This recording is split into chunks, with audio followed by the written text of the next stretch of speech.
To order, welcome to meeting number 38 of the House of Commons Standing Committee on Finance. Pursuant to Standing Order 108, Bracket 2, the committee's meeting on the report of the Bank of Canada on monetary policy.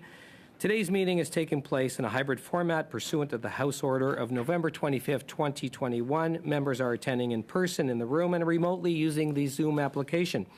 Per the directive of the Board of Internal Economy, March 10, 2022, all those attending the meeting in person must wear a mask, except for members who are at their place during proceedings.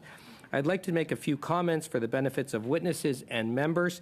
Please wait until I recognize you by name before speaking. For those participating by video conference, click on the microphone icon to activate your mic, and please mute yourself when you are not speaking. Interpretation for those on Zoom, you have the choice at the bottom of your screen of either floor, English, or French. For those in the room, you can use the earpiece and select the desired channel. A reminder that all comments should be addressed through the chair. For members in the room, if you wish to speak, please raise your hand. For members on Zoom, please use the raised hand function. The clerk and I will manage the speaking order as best we can, and we appreciate your patience and understanding in this regard. With regard to a speaking list, the committee clerk and I will do the best we can to maintain a consolidated order of speaking for all members, whether they are participating virtually or in person. That being said, I request that members and witnesses mutually treat each other with respect and decorum.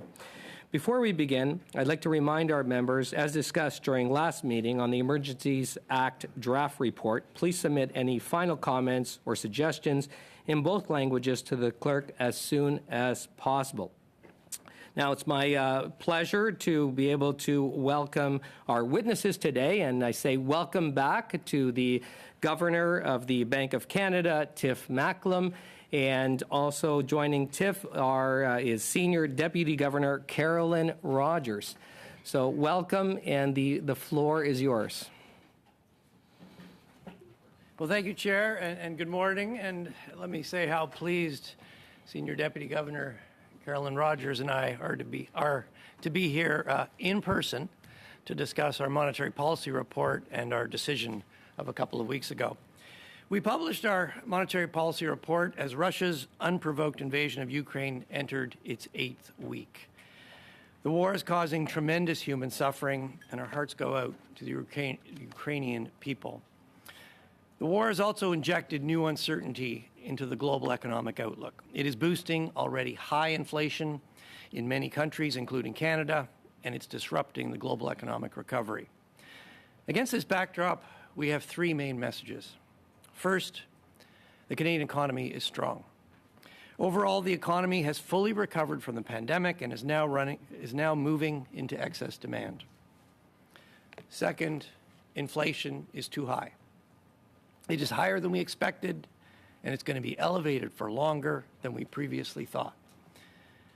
And third, we need higher interest rates. Our policy interest rate is our primary tool to keep the economy in balance and bring inflation back to the 2% target. 2 weeks ago, we raised our policy rate by 50 basis points to 1%, and we indicated Canadians should expect further increases. Let me expand on each of these three themes. On a tous subi de nombreuses épreuves ces 2 dernières années. Tout le monde a été touché par la pandémie, soit par la maladie ou la perte. Everyone has been affected by the pandemic. They may have lost a loved one. There has been fear and uncertainty. There have been job losses and businesses closed. Everyone has been affected.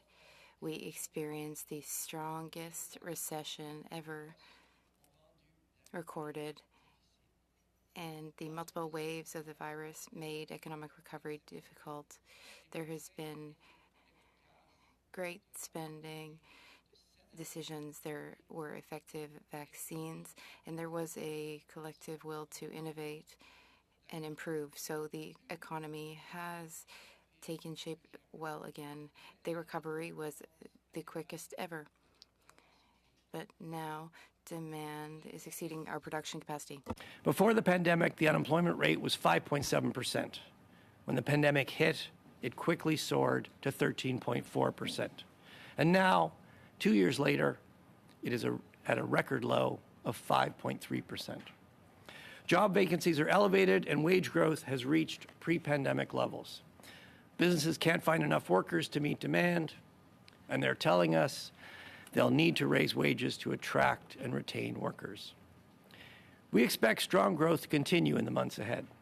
As remaining public health restrictions ease, Canadians are spending more on services, travel, recreation, lodging, and restaurants. And they're still buying a lot of goods.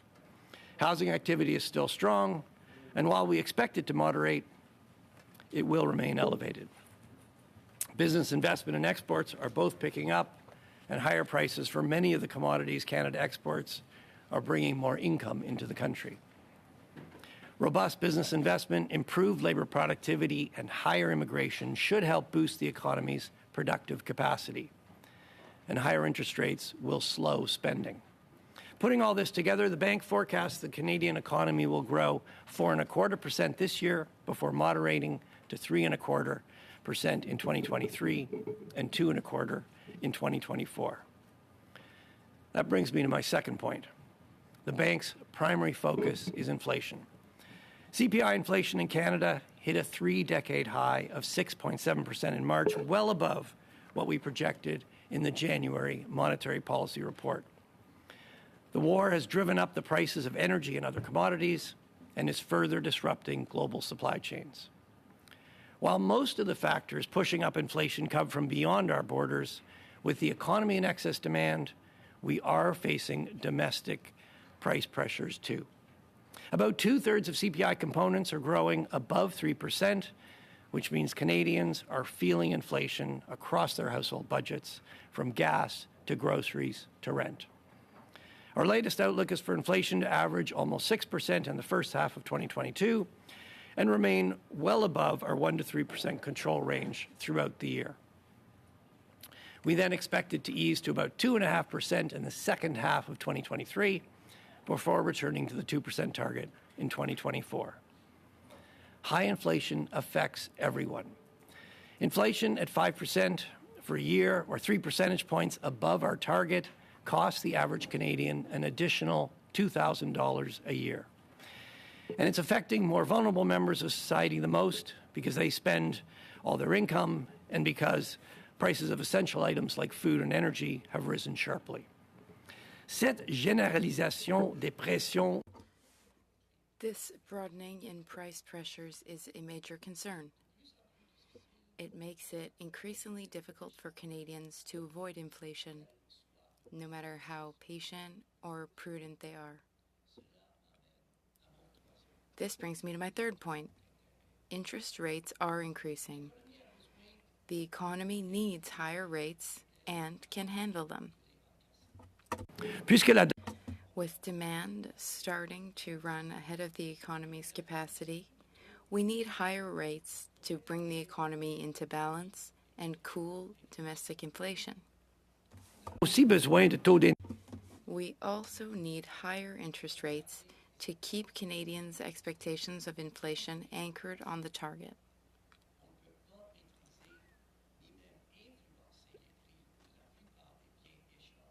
We can't control or even influence the prices of most internationally traded goods.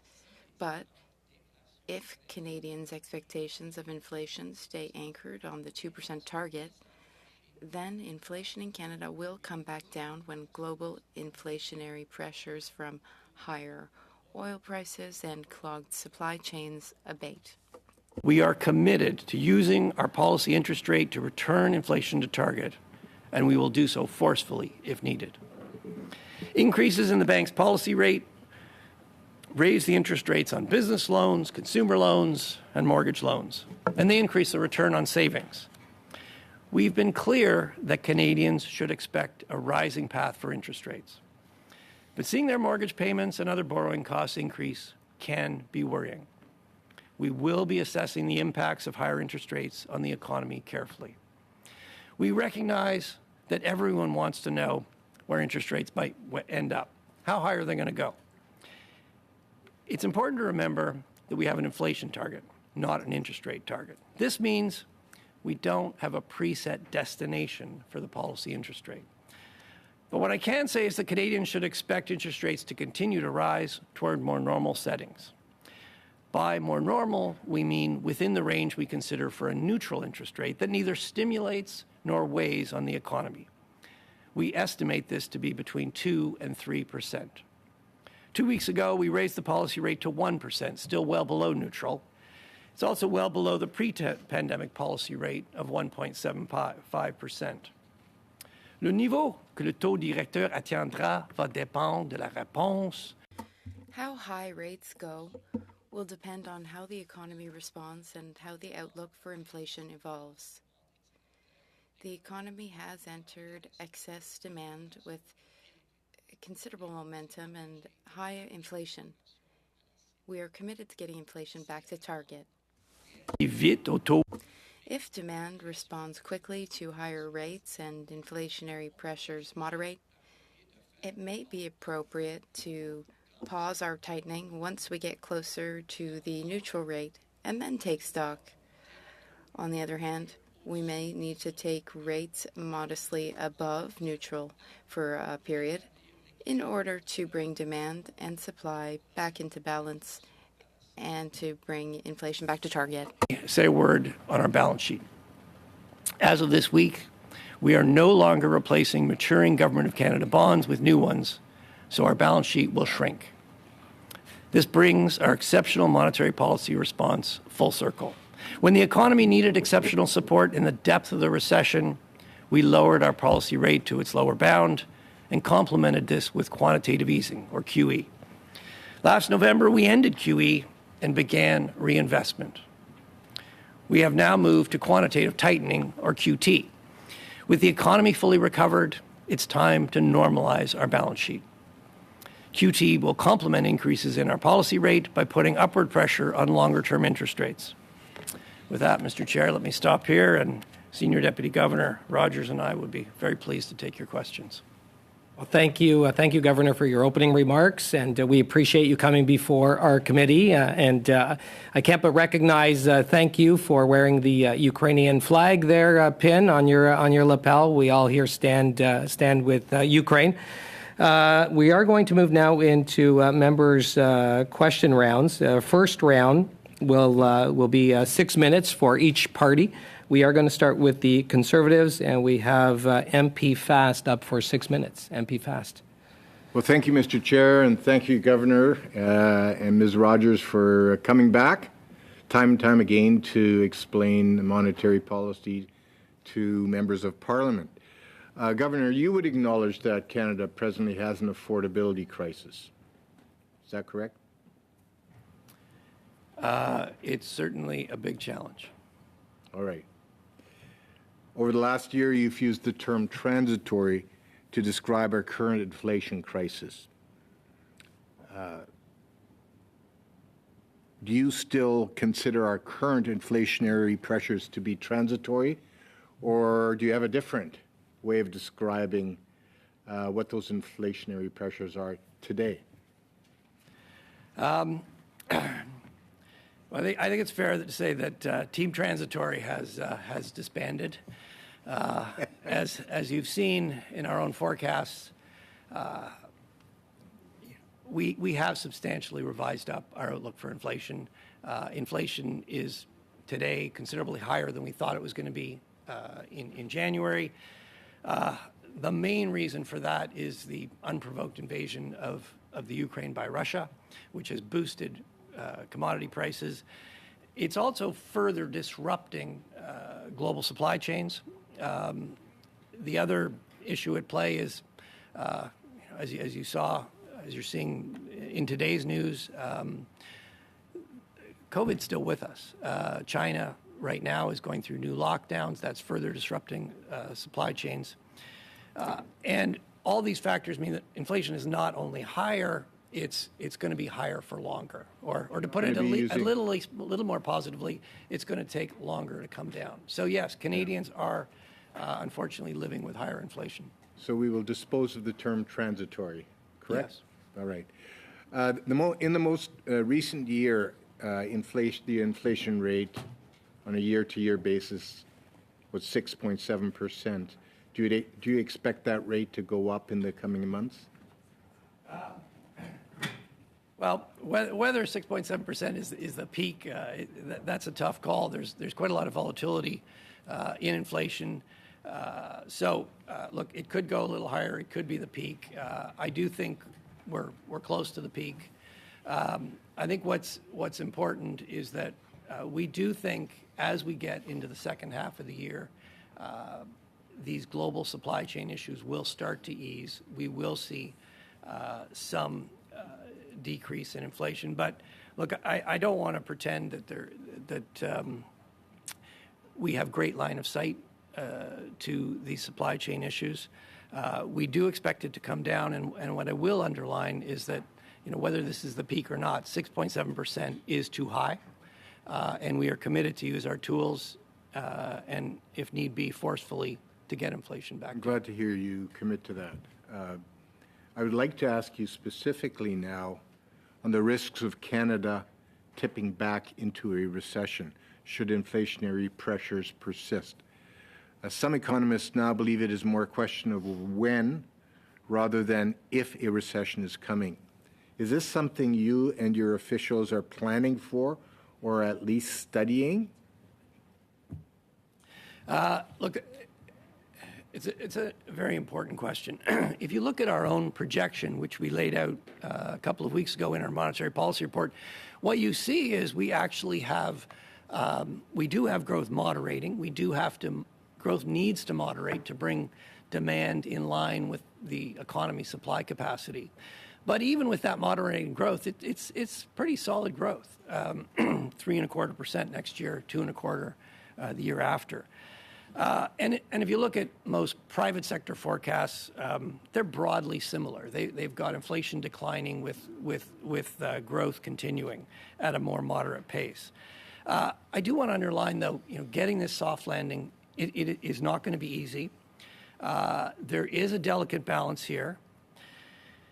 There are some good reasons to believe, though, that we can continue to grow while bringing inflation down. And the two most important ones are, first of all, much of the inflation we have now comes from beyond our borders.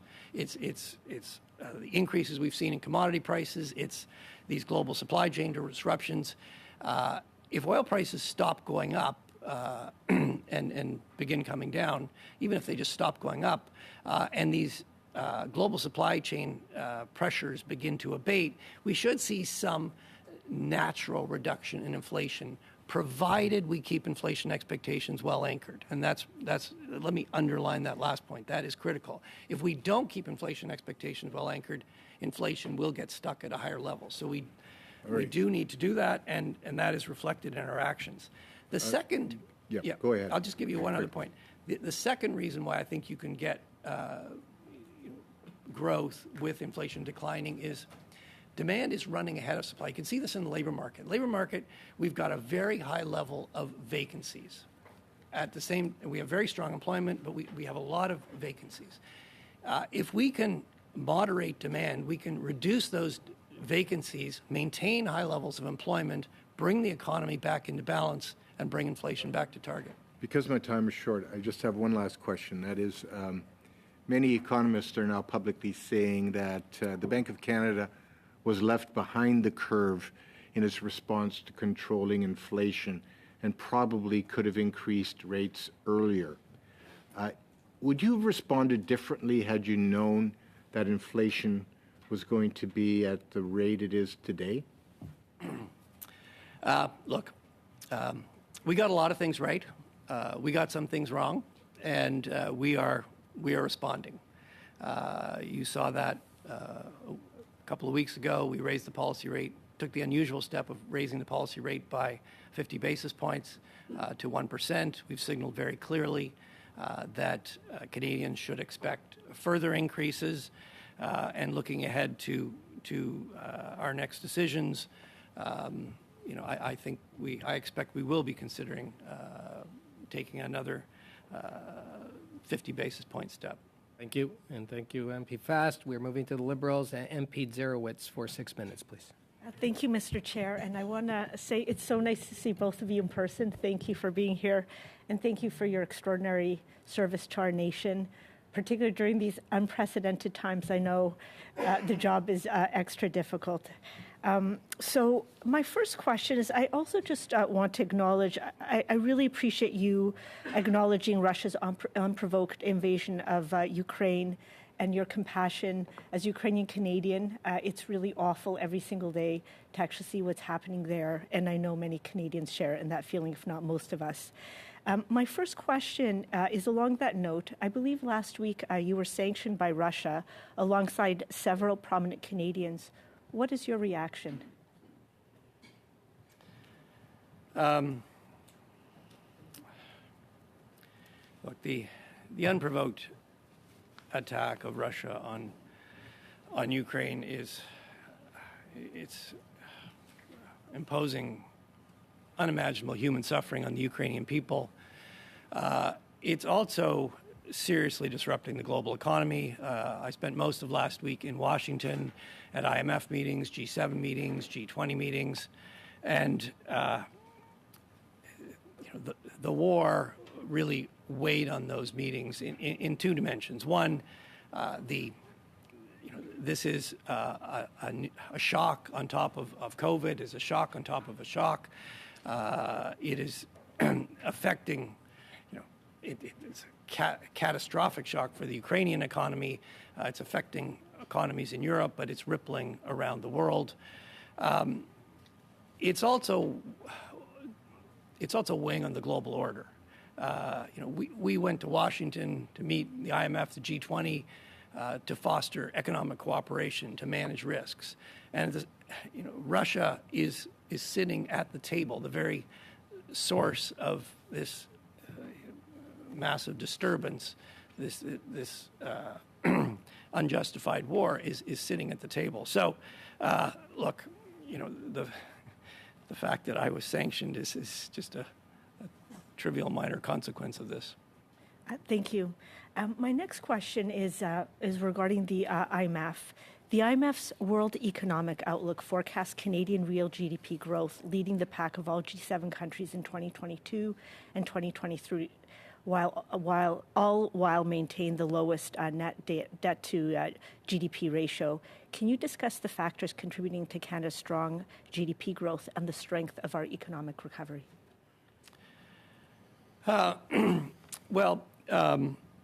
In the monetary policy report, actually, we develop in some detail what we think the sources of growth are. Look, we've thanks to exceptional monetary and fiscal policies, thanks to very effective vaccines, and thanks fundamentally to the adaptability, the resilience, and the innovation of Canadians and Canadian businesses, we've had a remarkable recovery, the fastest on record. But our economy is now moving into excess demand. We're more than fully recovered from the pandemic, and growth needs to moderate. If you look at the sources of growth going forward, households' balance sheets are in good shape. We have record low unemployment. Wages are going up. Households are in good financial health, and they're spending. They're particularly spending on many of the services that they couldn't buy through the pandemic. Businesses they're telling us they're reaching capacity limits. They're telling us that they have ambitious investment plans to add capacity so they can respond to that increase in demand. And our exporters, the U.S. economy is robust. It's also hitting its own capacity limits. So that is increasing the demand for our imports. So, I mean, if you look at the economy, the recovery has been very consumer-led, and we're starting to see some broadening with stronger investment and stronger exports. Thank you.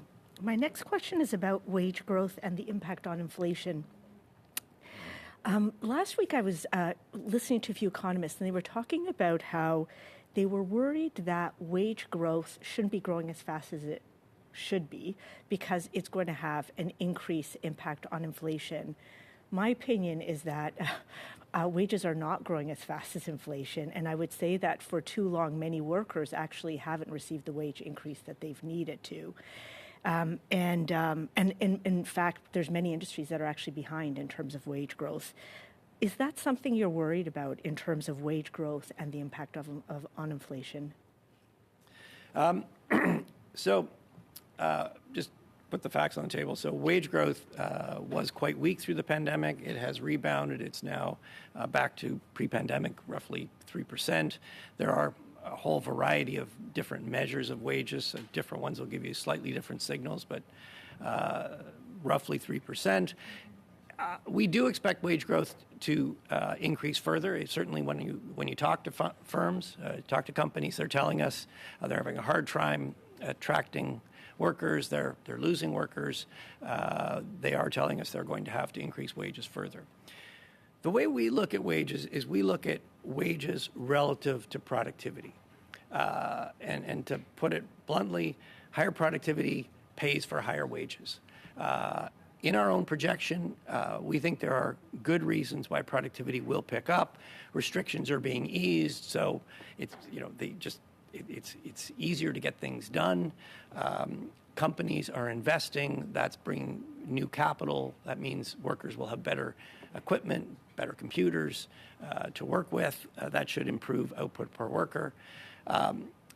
So we do have wage growth picking up. We also have productivity picking up. And as long as that happens, higher wages are not a source of inflation. If we were to see wages run substantially ahead of productivity growth, that would become a concern. That in that situation, higher wage growth could start to become an independent source of inflation. We're not seeing that yet, but it is something we are watching. Thank you. And thank you, MP Zarowitz. And now we're moving to the bloc, and Madame Saint-Clair Desgagnés. Merci, Monsieur le Président. Thank you, Mr. Chair. I'm happy to see you today. Thank you very much to Mr. McClem and Ms. Rogers for joining us today. I much appreciated the introductory statement because it really highlighted the problems that we are facing right now, especially as relates to inflation. You mentioned supply chain difficulties, which we've talked about many times. But you mentioned other factors such as international factors and now some national factors. So my first question is to try to understand something. Last time you joined us, I believe it was on the 3rd of March, you said that inflation was mainly caused by a chain of international factors. I'm wondering whether that has changed in your view. À la marge, c'est changé un peu, mais It has changed a bit, but in general, not a whole lot.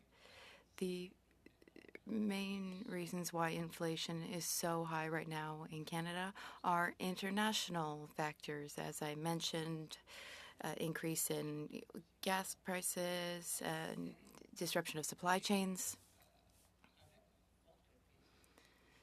But economic recovery has been strong. So the economy is entering a stage of excess demand. That is, that the demand exceeds supply in the economy. And we can see this domestically. For example, on the housing market. Those are pressures, supply and demand related pressures in Canada. So important international factors are the most significant causes, but now that we are in a situation of excess demand, we need to try to balance supply and demand to get inflation back closer to the target. Thank you for your answer. A follow-up question. Since the last time you joined us, the government tabled its budget. I believe that the report said that the government's budget, which they tabled just over 2 weeks ago, the report said that it would have a positive but modest impact on the Bank of Canada's work. Here is my question. To what extent will the budget have an impact, and how significant will the impact be? Answer. Our report that we published a week and a half ago doesn't include the measures from the most recent budget because it was presented, the budget, too close to when we were finalizing our report. But as we said in the press conference, yes, you're right, the budget's impact is positive. The net impact will be about 30 billion over 5 years. So that is positive, but not heavily substantial when it comes to our macro projections. And when we do our next projections, we will include everything in the budget in that.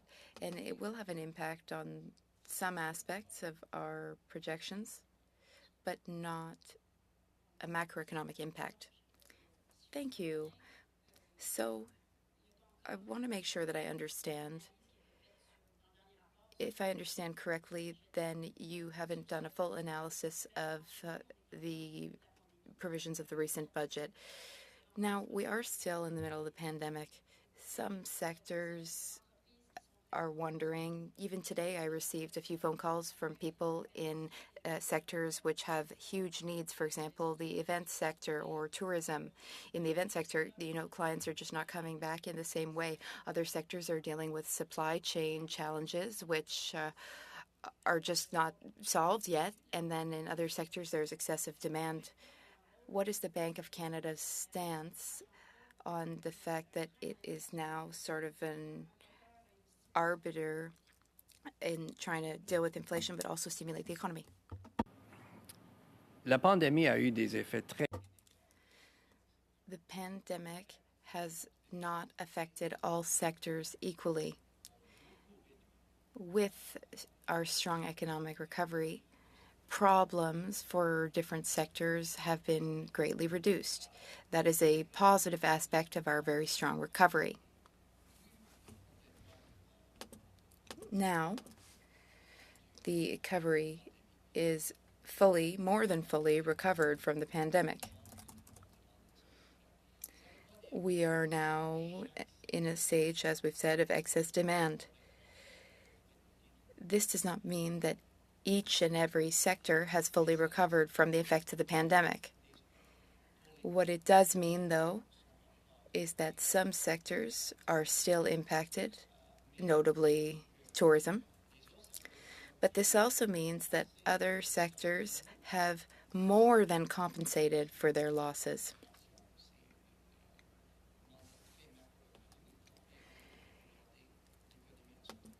We do macroeconomic forecasting, and we see that the economy is now starting to be in excess demand. Thank you. And MP Blakey for 6 minutes.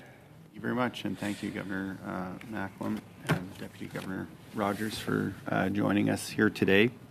One of the things that and we were talking about this a little bit earlier in terms of wage growth being considered as a factor in inflation. We talk about price increases, but I'm wondering, and I looked at the report that you put out not that long ago, where profit growth factors into the analysis of the Bank of Canada. There's been several studies out in the last 4 weeks or so that indicate a very extraordinary rate of profit growth in Canada's corporate sector among a number of different industries, showing a much higher rate of profit making compared to 2019 before the pandemic. I think David McDonald at the Canadian Centre of Policy Alternatives has estimated that that those increased corporate profits might be responsible for up to about a quarter of inflation in the Canadian context at the moment. So, not having seen a discussion of corporate profit in your report, I'm wondering if you're tracking that, where it fits in the framework, and what reflections you might have for the committee today on the role of price increases that go beyond increases in costs to companies that are delivering goods and services in the Canadian economy. Yeah, I'll make a few comments there. Well, first of all, economy's strong. And that means, yes, profits, when the economy's strong, companies tend to do well. Profits are healthy, wages are going up. We do look at how income gets divided between labor and business, and you clearly want shared prosperity. The other thing I would say is that and this gets to the price increases. For a long period before the pandemic, so we regularly go and we talk to businesses, we survey them. We have a quarterly business survey. And one of the questions we ask them when they get increases in their input costs, we ask them, are you passing those on to your customers? And typically what they tell us is that, well, yes, there's going to be some pass-through, but competition is really tough. Our customers are very price sensitive. It's very hard to pass those through, so there's very little pass-through. Currently, against a background of an economy that's moving into excess demand, against a background of an economy where prices are increasing overall, what we're hearing is companies are telling us they're passing through price increases more quickly to consumers. And that the best way to deal with that is really to get inflation down, to really reestablish price stability. To get, just let me finish. I mean, one of the benefits of low stable inflation is that then price increases stand out and consumers react and businesses are sensitive to that. That's one important reason why we need to get inflation back, and that's why we're raising interest rates. I mean, when we hear that corporate profit margins averaged 9% in 2019 and now are averaging 16% in 2021, I mean, that seems like more than passing on rising costs to consumers, because the profit margin wouldn't be increasing at such a high rate if it really was just a case of passing on costs. Those costs would eat up the additional revenue if there was a one-to-one ratio of increased costs to increased price. So clearly, with an almost 50% increase in profit margin over the last 2 years, those price increases are more than passing on increased costs to consumers. There's quite a bit more happening in there. And of course, if you break it down by industry, there's going to be differences. But there are several industries where there's a pretty strong profit growth by significant amounts that would seem to dwarf whatever their increase in costs are. Or presumably, there would be no increase in profit if consumers were just paying the additional cost of the company and delivering the good or service. Yeah, well, I mean, as I began, the economy is strong. Businesses see strong demand for their products. That gives them pricing power. Their profits tend to be are normally quite pro-cyclical, and we're in excess demand. We need to moderate. We need to moderate spending. We need to bring demand and supply in line, and that's the best thing that's the best way to re-equilibrate the situation. But where significant price increases or significantly larger profits are behind price increases, and it's not just a case of passing on costs, those price increases are part of the inflation story, are they not? I mean, if companies are taking an opportunity in the market of reduced competition because of interference with global supply chains or whatever the reason may be, that they have more pricing power in this current market. And part of that is just elevated demand, particularly for goods, because people haven't been able to spend on services to the same extent. But in that context, if companies see an opportunity to increase their profits, they will also be increasing inflation. So it is part of, or ought to be part, I would say it's not really part of the narrative that's been told about inflation, but if those exceptional price increases and profit growth are responsible for up to 25% of the inflationary package that Canadians are experiencing in their current budget, surely, while I respect that that's not something you can deal with from a monetary policy perspective, ought it not to be an important part of the narrative, so that when government is looking at its fiscal policy and other measures, they're sensitive to the fact that that may be going on and feel an obligation to take action? Well, look, let me be clear. My message to companies is that they should not expect current rates of inflation to continue. That shouldn't be reflected in their pricing decisions. We've been very clear. We are raising interest rates. We need to raise interest rates to slow spending and bring inflation back, and that's what companies should be expecting as they take their pricing decisions moving forward. Thank you, and thank you, MP Blakey. That's the time. We're moving into our second round, members, and in this round, we have the Conservatives up first. MP Chambers for 5 minutes. Thank you very much, Mr. Chair. Thank you, Governor. Nice to see you. Deputy Governor, welcome. I hope we've perhaps set a precedent that until our inflation gets back into the control range, we'll see you regularly at this committee, but we'll leave that scheduling for later. You've got one of the toughest jobs, I think, that central bank governors do these days.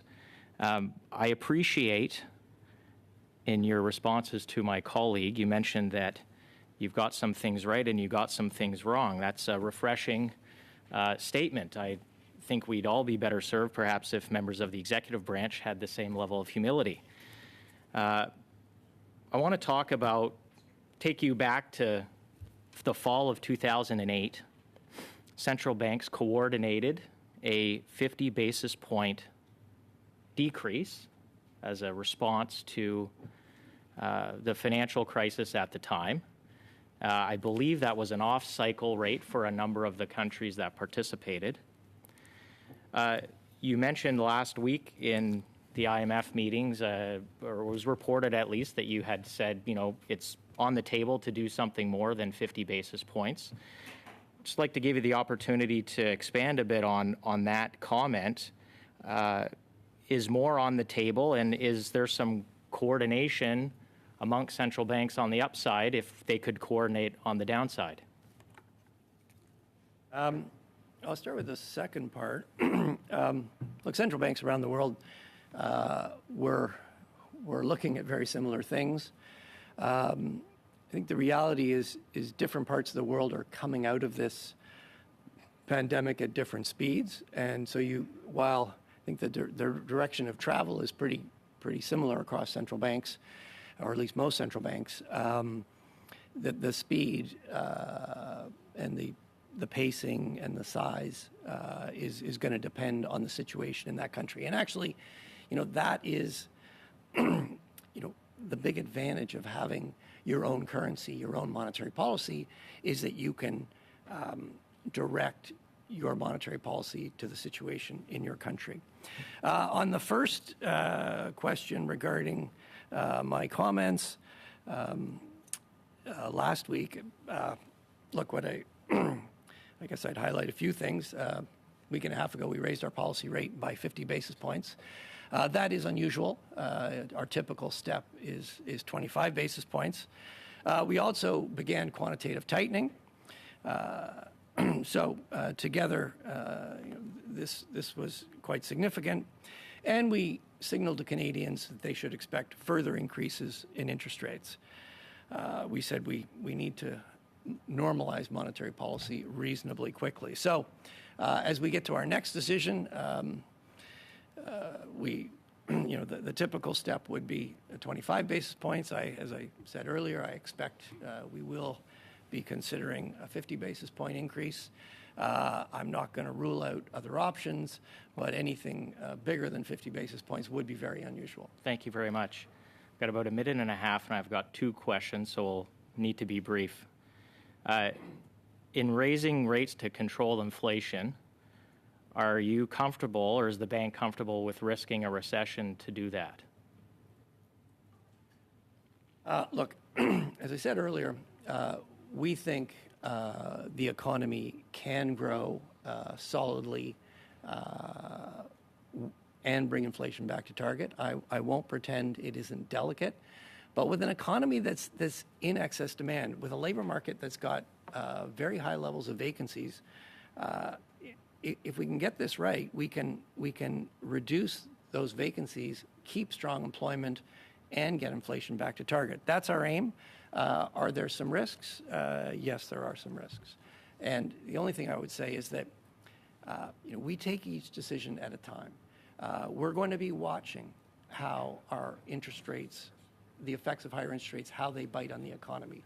We'll be watching how that's affecting inflation, and we'll calibrate our decisions for what the economy needs to achieve our mandate. Okay, thank you. That's very helpful. We'll maybe pick this up in the next round. you've now have a slightly modified mandate, which includes a reference to employment. But I noticed that the bank doesn't project employment levels. That's interesting to me. Also, because of the private sector economists that are projecting employment levels are projecting unemployment to remain at a very low level and inflation to come down at the same time. I don't think in the last 50 years that has ever happened in any advanced economy. Are you concerned, and are you projecting employment internally, and will you start to project it publicly, given that it's now reflected in your mandate? On the questions about employment, what we have begun doing, and I think has served us very, very well, is we've began publishing a wide range of labor market indicators. We actually updated that work with the publication of our monetary policy report a week and a half ago, and I can come back and expand on that if you like.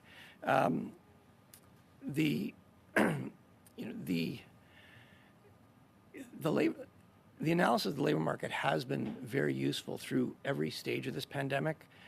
It really highlight, in the darkest moments, not only was, as I said in my opening remarks, unemployment was 13.4%. For many sectors, it was a lot worse. Low wage women were particularly affected. Now, what you can see is an economy. Now, when you look at the labor market, you see almost all the indicators suggest a labor market that's very tight, has moved into excess demand, and that is being reflected in our monetary policy decisions. Thank you, and Thank you, thank you, Governor. MP Chambers. And we're moving now to the Liberals, MP Baker, for 5 minutes. Thanks very much, Chair, and thank you, Governor, for being here with us today. I wanted to start by thanking you for wearing the showing your support on your lapel for the Ukrainian people. And I also wanted to come back to something that my colleague Julie Zarowitz asked you about in her round of questioning. When she asked you about your response to being sanctioned, I believe you called it trivial.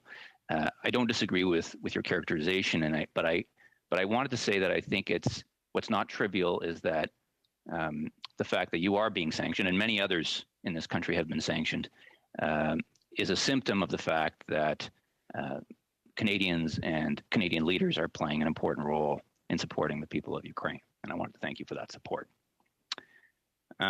With that, Governor, my first question is around the causes of inflation. There's been an ongoing discussion about the root causes of inflation at this committee today. It's being discussed in the media across the country.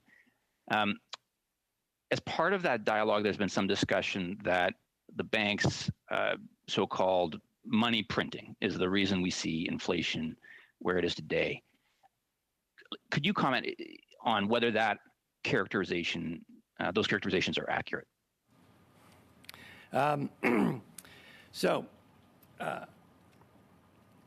We had a very strong response in the depth of the pandemic. I mean, 2 years ago, the economy was at the bottom, was in a huge hole, roughly 15% below its pre-pandemic level, and monetary policy, which included lowering the policy rate, using exceptional forward guidance, and quantitative easing, was instrumental in supporting the recovery. I'm certainly not going to take all the credit. Fiscal policy, very effective vaccines, and just the adaptability and resilience of Canadians were extremely important as well. And I guess the way I would put it is that we're raising interest rates now, and we've signaled that we need to normalize monetary policy reasonably quickly. That's not a measure. That's not because our policies failed. That's because they were very effective. And we're now dealing with the other side of that. As I've said, did we get everything right? No, we have been surprised, in particular, by the persistence and the pervasiveness of these supply constraints. Inflation is now too high, and we are normalizing policy to bring inflation back to target. And Canadians should be confident that we will succeed. Okay, thank you very much. We've seen, or let me start with this. I mean, do you believe there is a way for Canada or for Canadians to entirely, opt out of inflation? Like specifically, are cryptocurrencies a way, for example, to opt out of inflation? I'm going to ask Senior Deputy Governor to weigh in on that one. So one of the benefits of low and stable inflation is that prices remain stable. And so I think if Canadians are looking for a stable source of payment and a stable sort of value, cryptocurrencies doesn't really meet that test. The volatility of cryptocurrencies, if you look at over the last year or two, has been higher than gasoline, higher than the Canadian exchange rate, higher than most commodities. So we don't see cryptocurrencies as a way for Canadians to opt out of inflation or as a stable source of value. Okay, thank you. And we've seen over the past few months a few instances where cryptocurrencies are being used to avoid global sanctions like those placed on Russia or fund illegal activity. And the federal budget's putting forward $17.7 million to launch a financial sector legislative review, with its first priority being a review of cryptocurrencies and stablecoins. I only have about 30 seconds left, but could you briefly discuss what are the risks to financial stability and national security caused by the rise of digital assets and cryptocurrencies? Yeah, well, I mean, I think this is exactly what the legislative review is designed to look at. Cryptocurrencies, or the underlying technology in cryptocurrencies, hold some promise. There's some important innovations there, and I think the legislative review will allow us to explore those innovations, but also look for ways that we can get at those benefits in a more regulated environment to make sure that Canadians that want to use these digital forms of payment are also protected. We don't see a trade-off between innovation and regulation and oversight. But certainly as the increase in digitalization in the financial sector occurs, it's important that we undertake the right level of research and development. That's what the central bank's doing right now, and that's what the legislative review is designed to do. Thank you. And thank you, MP Baker. That's the time. We're moving to the block, and we have Madame Sinclair-Dagagné for 2.5 minutes, please. Merci, Monsieur le Président. Thank you, Mr. Chair. I would like to ask questions in the same vein as my earlier questions about the determinants of inflation, domestic and international.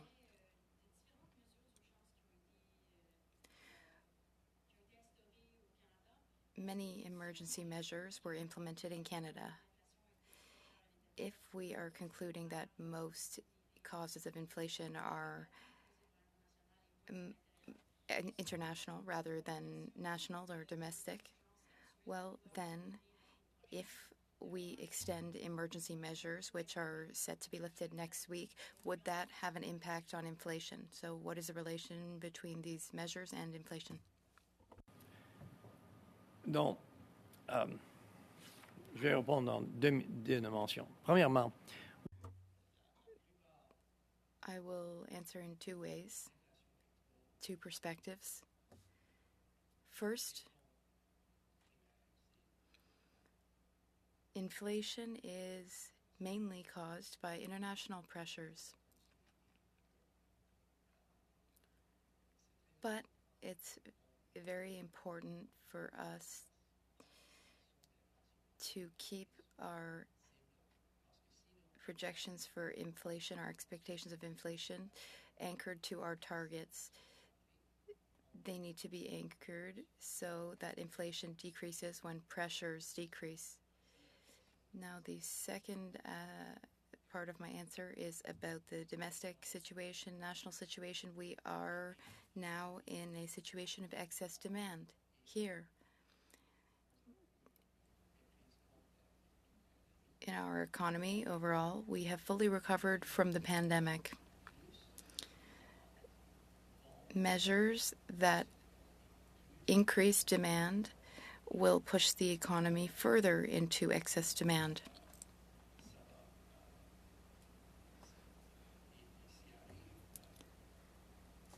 On devrait hausser les If that happened, we would either have to hike up interest rates or inflation would not decrease towards our target.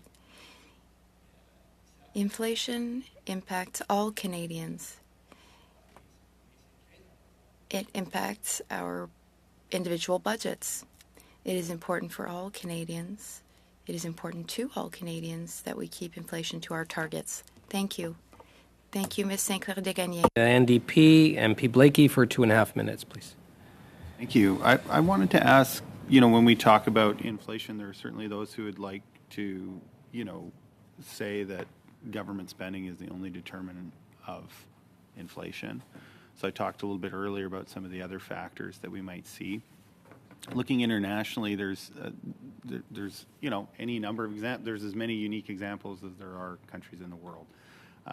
But Japan is a country that operates with a debt to GDP ratio that's astronomically higher than Canada's. It's in the region of about 250%. The inflation that they've been cited by some other parliamentarians sometimes as being an example of low inflation, although usually the debt to GDP ratio isn't included in that reference. I'm just wondering if you've done some thinking about that and what lessons we might draw from comparisons with a country like Japan, which is clearly operating its economy in a very different way than Canada. Yeah, I think you have to be very careful drawing much inference from the Japanese economy to the Canadian economy. The Japanese economy is a very different economy in so many ways. And in fact, if you compare Canada to other economies that would be more comparable, like the United States, like Europe, like Australia, like Sweden, like the UK, I think you'll see much more common ground, much more similar experience. In all those economies, inflation is too high. In all those economies, monetary policy is increasingly geared towards normalizing monetary policy. That's going to happen at different paces because the circumstances of these countries they're in different different places in terms of how far they are along in their recovery. But I think those would be better, and I would be careful about there's some very unique features of Japan that other members of the G7, for example, just don't share. So how does that play out in terms of conversations when you have central bankers from the 7 countries sitting around the table? Actually, I was just in Washington and talking with Governor Kuroda. Look, I think it's Japan has its own monetary policy. It has its own currency. It has a flexible exchange rate. They are taking decisions that are geared to the situation in Japan, and that's being reflected in their exchange rate. It's being, and that's the way the international monetary system works. Different countries will take different actions based on the situation in their country, and the international order through the exchange system will adjust to accommodate that.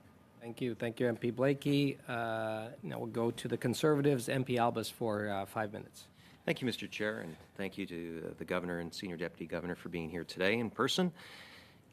Governor, you sound a little hoarse today, and I think it's probably because you've been saying over and over to everyone that will listen to you, inflation's too high, we need higher interest rates, you got a lot of things right, a lot of things wrong, the economy is moving into excess demand, inflation expectations, you want to keep them well anchored, and demand is exceeding supply. Now, Stephen Tapp from the Canadian Chamber of Commerce has noted that the nominal policy rate 1% is still below the bank's estimate of neutral, which is between 2 and 3%. And he further noted that until your rate rises above 2 to 3%, the bank, and I quote, is pouring gas on the inflation fire. Now, I know the government can't help itself. It spends at any time it can. But you're different, Governor. your institution is independent, and your number one job as of last December is still price stability. So what is your explanation for continuing to pour gas right now on inflation? Look, we are raising interest rates. We took the unusual step a week and a half ago of raising it by 50 basis points. We also started quantitative tightening, something we've never done before. And we've signaled that there are more increases to come.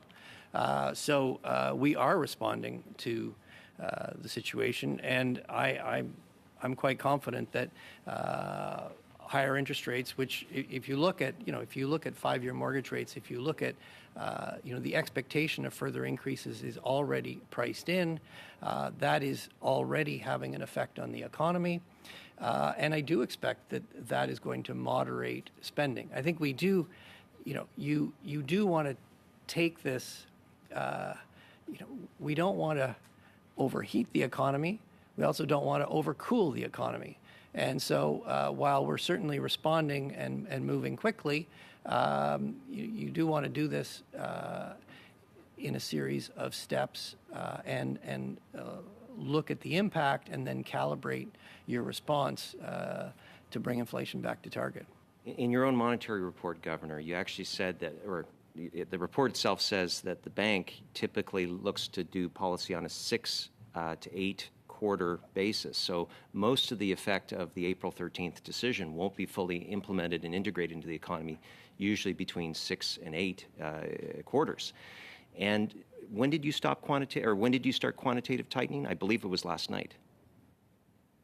We stopped quantitative easing last November, and yes, as of today, we have started quantitative tightening. And again, those changes take a long time to factor into the economy, Governor.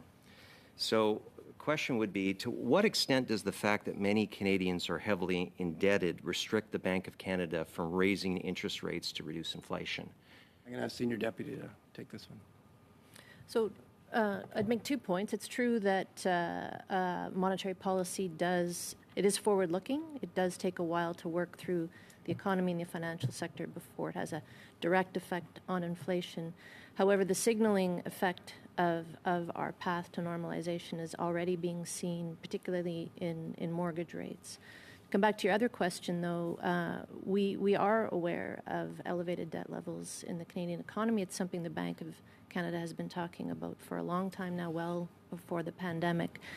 We do anticipate that will make the economy more sensitive to interest rate changes, and we will be watching that. As the Governor said, we take all of those signals in as we make each decision. Yeah, with all due respect, Senior Deputy, Mr. Macklem was on the record where he said to Canadians at the beginning of the pandemic, don't worry, low interest rates are here for a long time, I think for several years.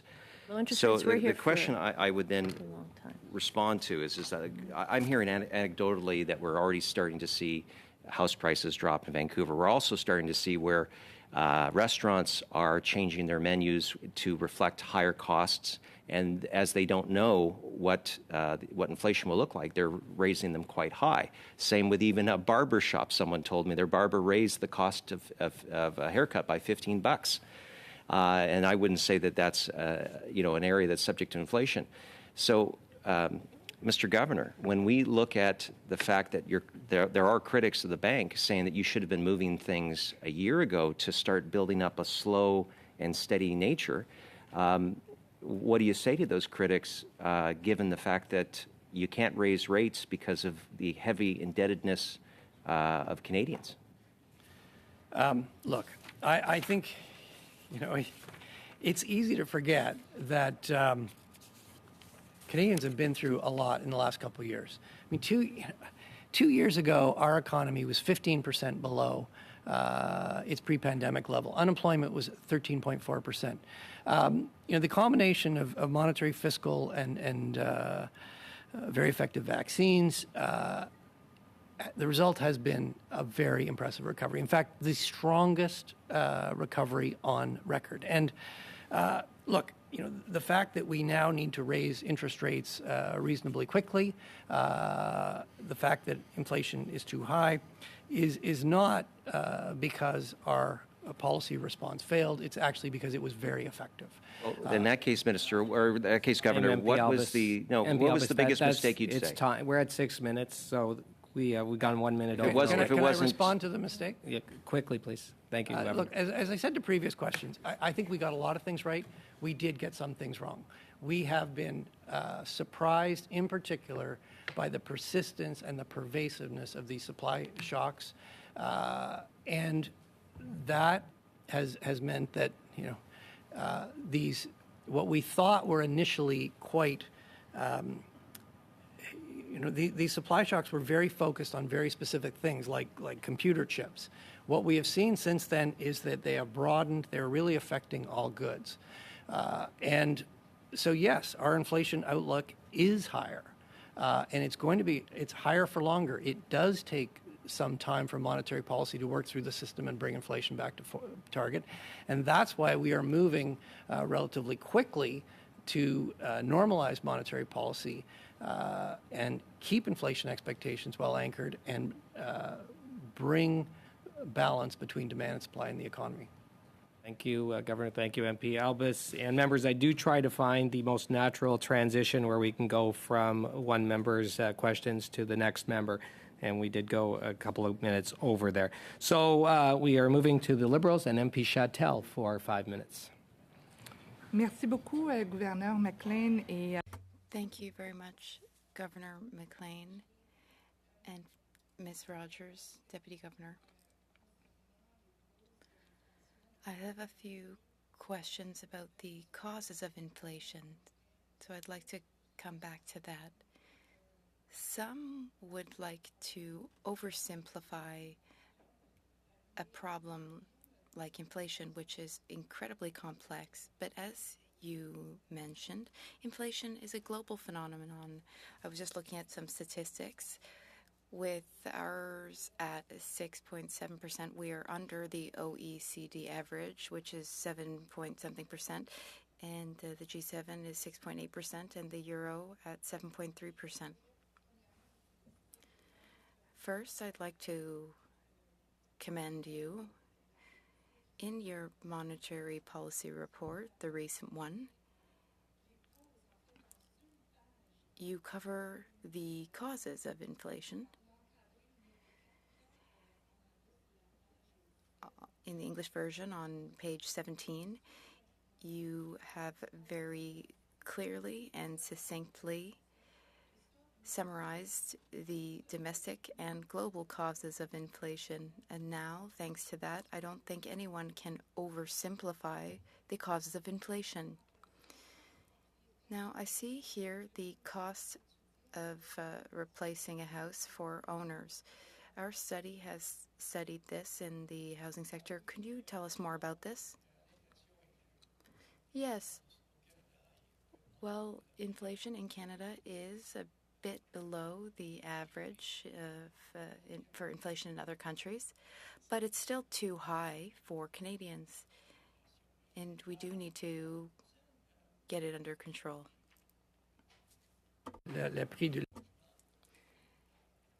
As for housing prices, what we are observing is that home prices are increasing rapidly, about 25% year over year. But this doesn't go into the CPI, the Consumer Price Index, because the CPI tries to measure the service that we receive for our house. But what is the cost of the service to improve or upgrade our homes? Well, this is based on new homes as a measure. So it's related, but not directly. Now, if we look at the cost of housing in the CPI, yes, it has risen drastically. And this relates to excess demand pressures here at home. Thank you. It's important and helpful to have this information in the MPR. It allows us to make better policy to deal with inflation. It's important not to overheat the economy and not to overcool it either. And that's a thin balance. How do you weigh the trade-off of risk between inflation and a possible recession? Because that's what's at stake here.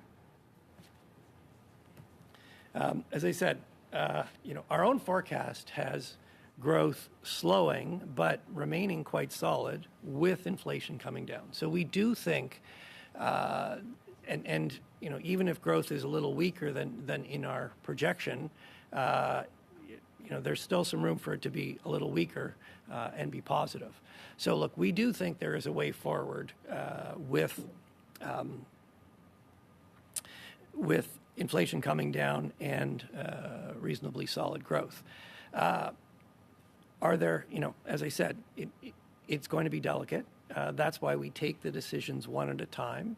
If the economy starts slowing faster than we expect, if inflation starts to come down faster than we can expect, we do need to get rates, rates are still very low. We do need to get them up closer to neutral, but if the economy starts to moderate more quickly, it could be appropriate to pause and reassess for a bit. But I would stress, look, at the end of the day, our mandate is to control inflation. Getting that soft landing is how you control inflation. We want inflation to come down to target. We don't want it to go below the target. And so that's what we're focused on doing. And we are going to use our tools, and we're prepared to do it. We're prepared to use them forcefully if needed to bring inflation back to target.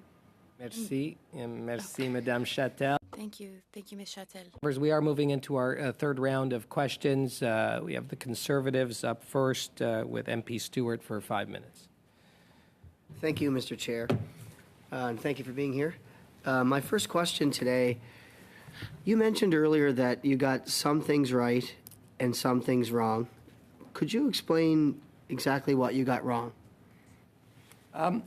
So if you go back to our January report, we were expecting inflation to peak at around 5%, and we were expecting, by the time we were expecting that by this point, we'd be starting to see some early signs that inflation would be starting to turn. The latest March CPI number at 6.7% is obviously well above 5%. And I think the other thing that is, I think, even more significant from our perspective is that the outlook for inflation, the track is higher. So if you go back to January, we thought we'd be around the top of our 1 to 3 control range by the time we got to the end of this year. We now think we'll probably be, 4 something around the end of this year. So it's not just that it's gone up; it's going to be up for longer. It's going to take longer to come down. When you look, that's the sense in which we have been surprised, as I mentioned, by the persistence and pervasiveness of these supply shocks. We've obviously been surprised by the unprovoked attack of the Ukraine. And, these things are not going to work. They're going to take some, the war is still ongoing. I don't know when that war is going to end. For the sake of everybody, I hope it ends very soon. But it's further disrupting supply chains.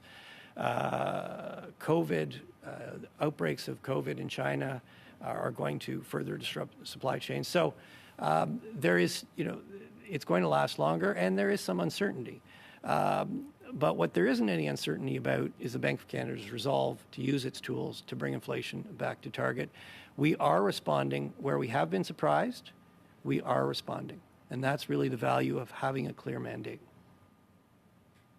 Thank you. A few years back, the central banks and you yourself predicted deflation. I forget your exact wording, but it was just a prediction you had on deflation.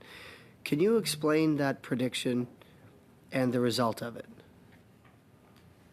Yeah, so I guess 2 years ago I wasn't the governor, but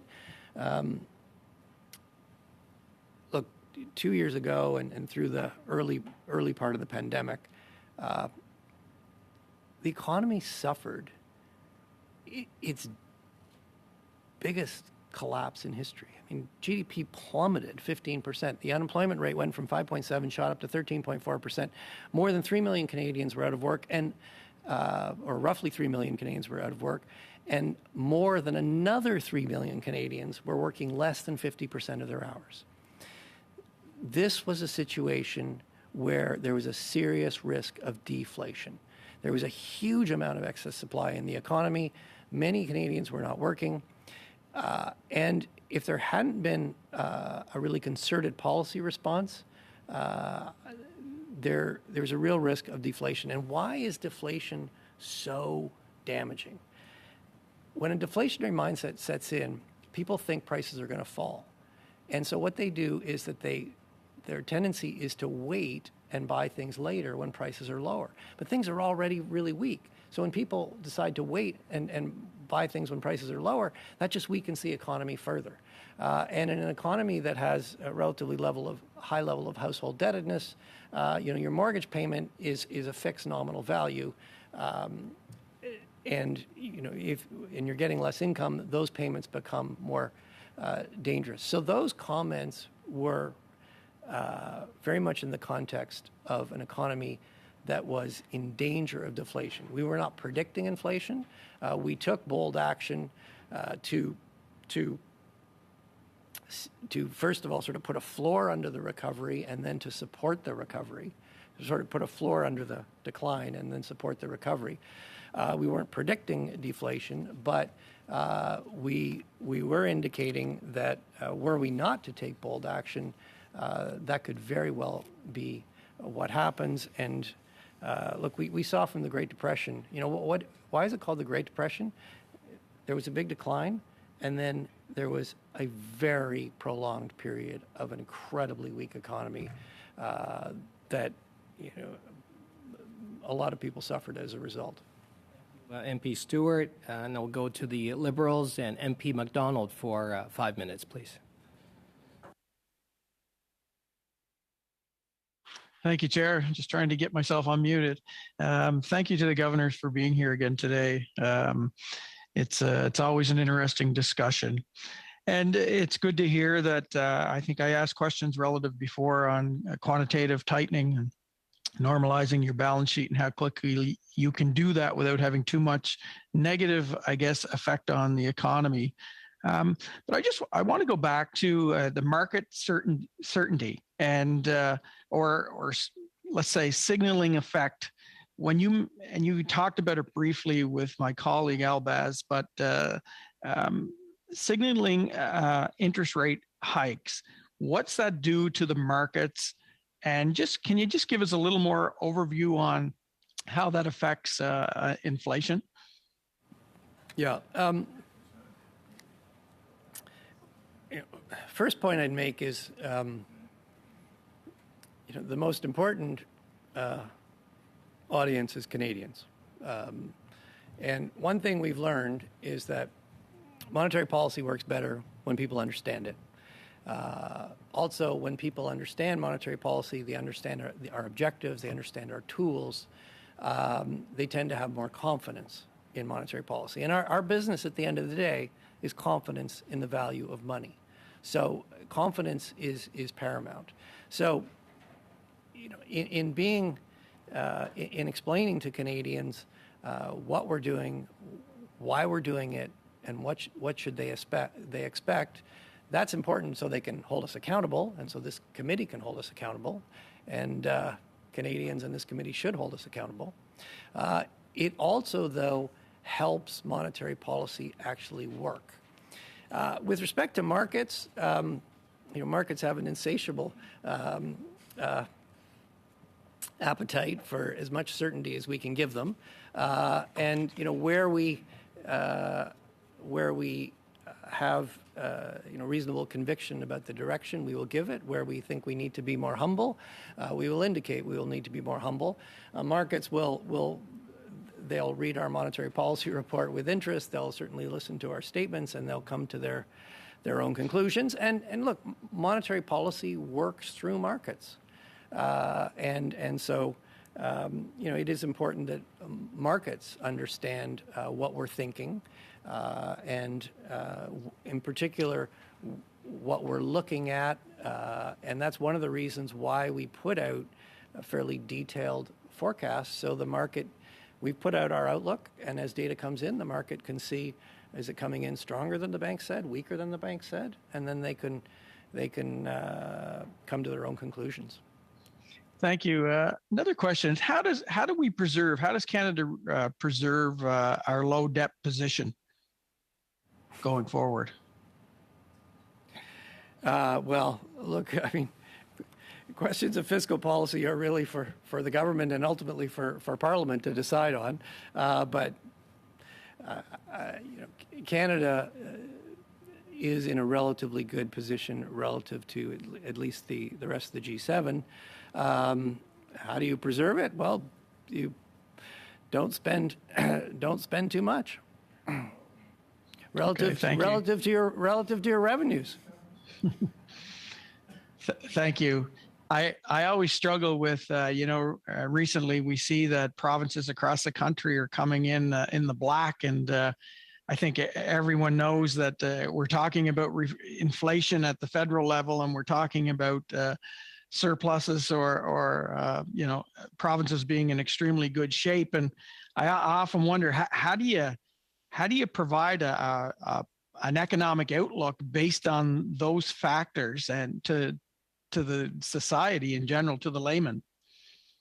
Well, look, a couple of points there. First of all, governments have a range of priorities. They've got economic priorities. They have social priorities. They have health priorities, education, security, defense, and look, you have hard jobs. There are many priorities, and you have hard jobs.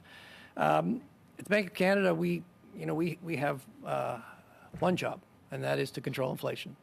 And what we do is we take announced provincial and federal budgets as given, and we put those into our models. We put that in, with everything else, with the dynamics of the U.S. economy, with commodity prices, with other factors, and we update our projections, and those are useful inputs. Those are important inputs into the decisions we take to deliver on our mandate. McDonald, Thank you. That's the time. Now we'll go to the block for questions, and Madame Sinclair-Degagné. Merci, Monsieur le Président. Thank you, Mr. Chair. I'd like to bring up something that we might not be expecting to talk about today, but it's very important. I'd like to talk about the central bank's role to ensure financial stability. It's interesting because you just spoke about the role of the central bank, which is to control inflation, thus ensuring investor confidence and the confidence in the economy, which makes a positive outlook long term. And you're the only institution that has this responsibility, this mandate to look into the medium and long term. This is not the case for example, policymakers at Parliament. Climate change. Climate change poses major risks to our financial stability. I applaud the publication of a record in January about the impacts of climate change on our financial system. I'm wondering where we are with this, because other major economies, other nations have integrated climate risks to their financial stability and system, and I'm wondering where we are on this in Canada. I will begin answering, and then Ms. Rogers will speak to price stability. First comment, climate change policy is made by Parliament and governments. The Bank of Canada does not have a mandate to make climate change policy. That said, there are two dimensions, two aspects of our mandate which are affected by climate change. The first aspect is financial stability. If there's a very rapid adjustment to some goods, that can then disrupt the financial system, which can then have a negative impact. Ms. Rogers can tell you about our study in a bit more detail. The other aspect is monetary policy. Climate change is a force which impacts our economy. We are working towards a lower emission economy. This translates to major adjustments. Our mandate is to ensure price stability. In order to do so, we need to understand the situation, understand these impacts, and take them into account when we elaborate monetary policy. English, if that's okay.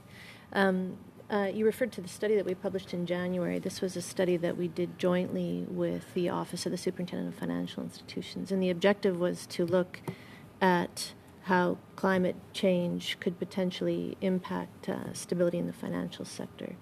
I mean, our job as a central bank, as the governor said, our number one job is price stability, but part of that job is looking at the overall stability of the financial sector. So this is why we look at climate change. I mean, the key message that for us that came out of that study is for an economy like Canada, particularly an economy that's dependent or has a large fossil fuel sector, there will be major structural changes, regardless of how we deal with climate change. We're already seeing some of those effects.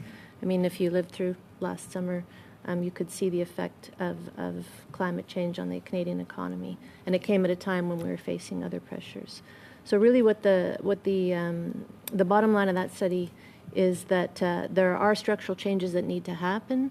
The longer runway we can give ourselves to deal with those changes, the less disruptive they will be. If we delay policies, if we delay work to deal with those structural changes, they will become increasingly disruptive and have a negative effect on financial stability. Merci, Madame Sinclair-Degagné. Thank you, Ms. Sinclair-Degagné. And MP Blakey for 2.5 minutes. Thank you very much. Governor Macklem, earlier in your remarks, I think you made reference to the fact that one of the things happening in this pandemic period has been a reduction in demand for services and an explosion in demand for goods of all kinds, as people have been or were at various times, confined to quarters, so to speak, and looking for things to do and ways to improve their home. And as things open up a bit, and I think it's hard to tell how reliable a trend that will be depending on what happens with the virus, but things do seem to be opening up. There does seem to be a trend line there towards more open economies and more traveling of people between countries as well. Just wondering what signs you might be looking for when you talk about trying to dampen demand with rising interest rates, if part of what's going on is an explosion in demand for goods, as people are able to access services that they weren't able to access over the last 2 years.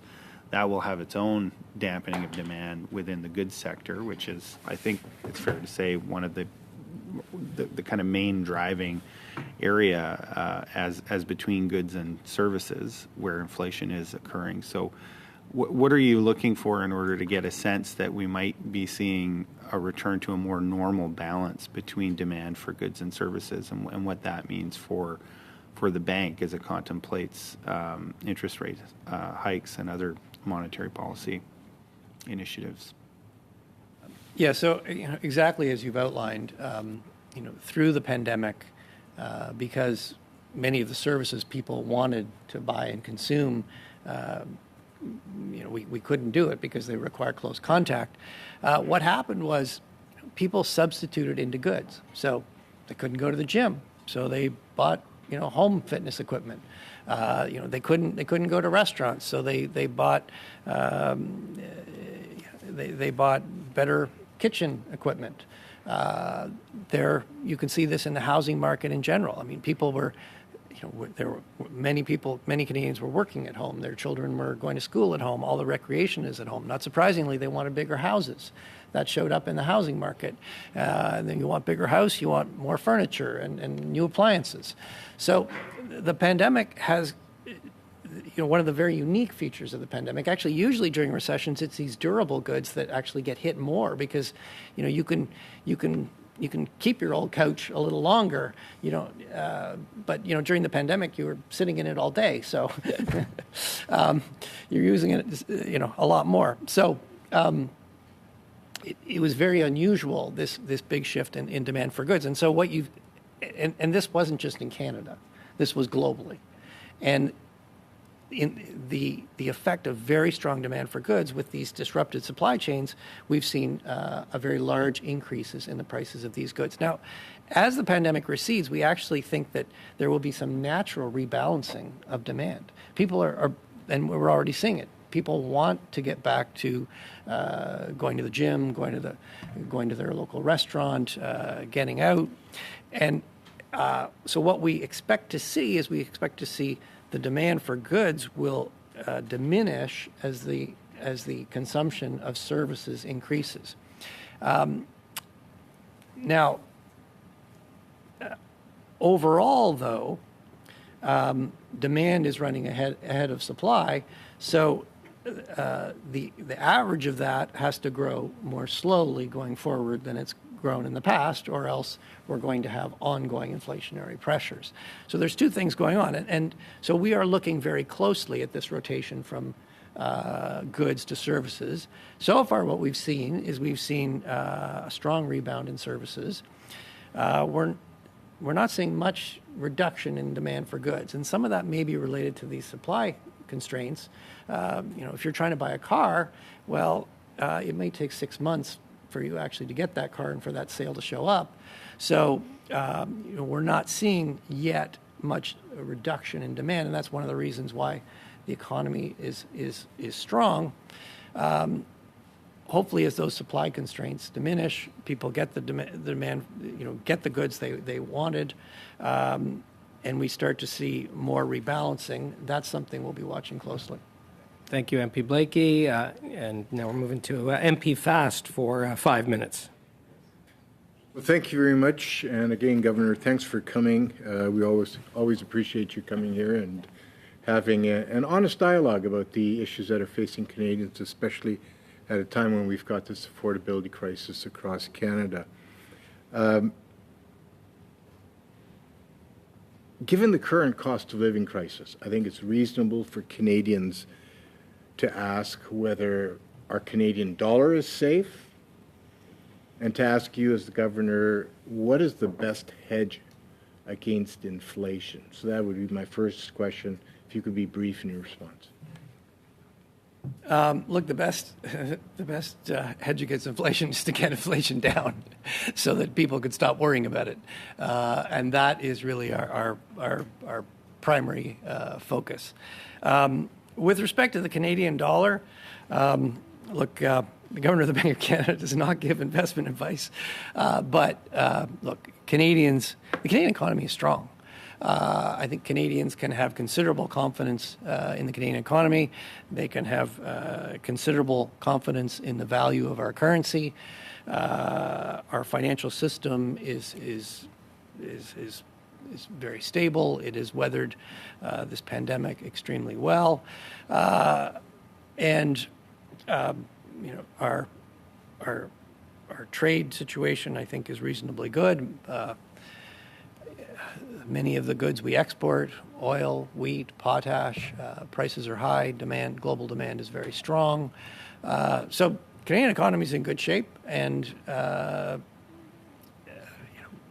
bring it back to our mandate, Canadian economy can handle higher interest rates. In fact, it needs higher interest rates. Thank you. I note Ms. Rogers' earlier comments about cryptocurrencies and that they're not an appropriate hedge against inflation. I note that the Bank of Canada issued a staff report which addressed the issue of Bitcoin awareness, ownership, and use. And what jumped out at me was a statement, quote, Bitcoin owners were susceptible to certain risks, as evidenced by the fact that about half of current and past owners stated that they had been affected by events such as price crashes, losing access to funds, scams, or data breaches.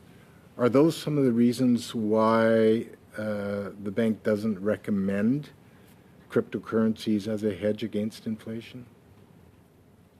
Well, certainly. I mean, I don't think the bank recommends hedges in general, but certainly those are part of the reason that we don't see cryptocurrencies as a stable form of payment. Okay, thank you for that.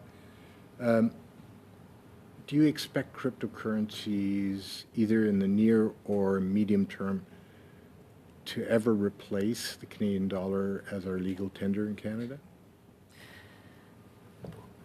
As I said earlier, the government has initiated a study to look at digital currencies in general and to look at how their increasing popularity is affecting the economy, affecting financial stability. One of the things that we've been studying for a number of years is whether or not we need a national digital currency, a central bank digital currency. There are, as I said earlier, a lot of underlying benefits to the innovations in digital currencies, and they may hold potential to bring more efficiency to payments, more competition to the financial sector. And so it's really worth studying. It's worth looking at, and the central banks have been doing that for quite a long time now. And we have actually moved from a research stage into sort of early development stage. Ultimately, whether or not Canada will have a central bank digital currency is a decision that the Parliament will make. It's not one that the Bank of Canada will make. But we view our job as to be ready, to have done the work ahead of time, so that if we decide that a central bank digital currency is something that would benefit Canadians, that we're ready to provide it. Yeah, I'll just add that there are promising benefits from innovation in the financial sector. Having said that, we certainly expect the Canadian dollar will remain at the center of the Canadian financial system. That's what I wanted to know. Thank you. That's the time. No, very quick. We're moving to the Liberals. MP Zerowitz for 5 minutes, please. Thank you, Mr. Chair. Thank you. I'm hoping to slip 3 questions in. The first one is one of the motions that's before our committee that I'm hoping at some point we get to study is harmonizing regulations in Canada across our provinces and territories and eliminating all barriers that hinder the movement of goods, services, and people. To what extent do you think this is a priority for Canada to do? And how do you think it would impact Canada's growth and our productivity? Well, look, thank you for the question. One of the things, get back to one of your earlier questions, was the importance of productivity growth. And I just underline that, productivity growth is at the foundation of rising standards of living.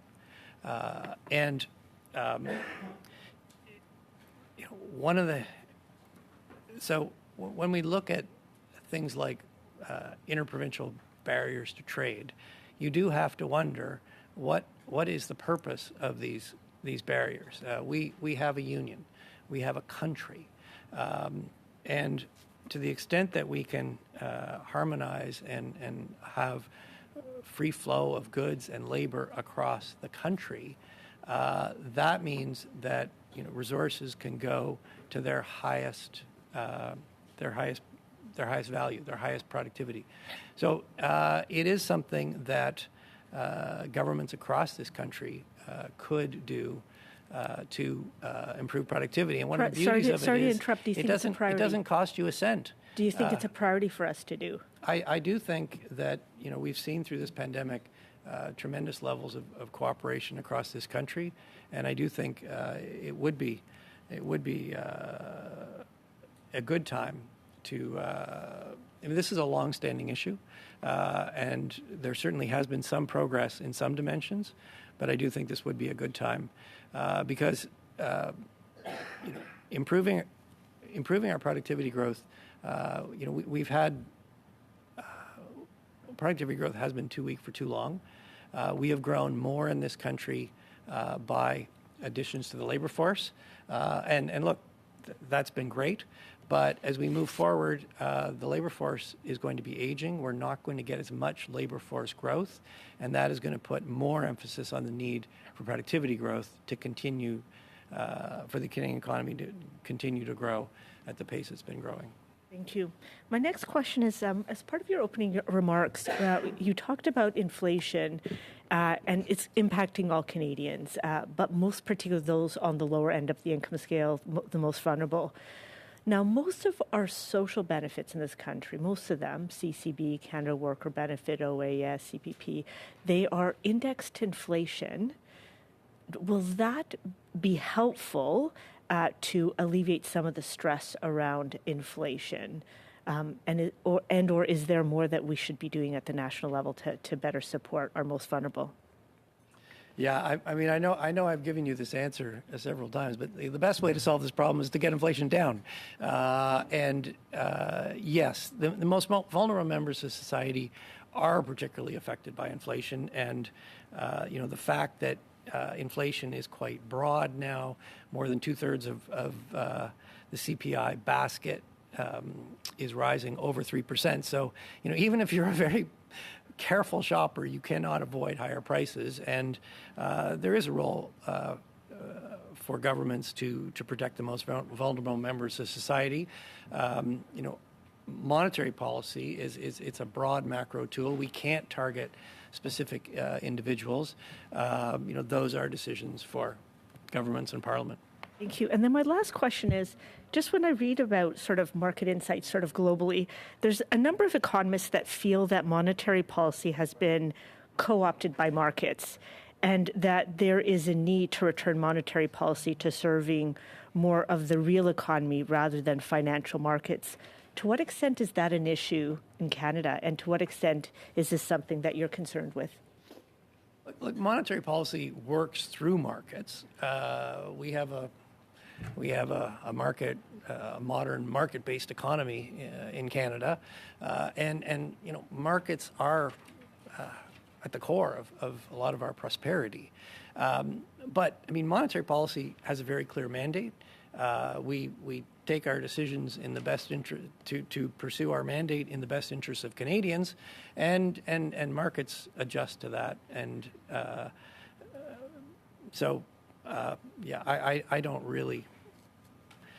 don't think this is a problem in Canada. Thank you, MP Zarowitz. Governor, Senior Deputy Governor, thank you for all the questions you've been answering. We are moving into our final round. I know members have a lot of questions that they still have.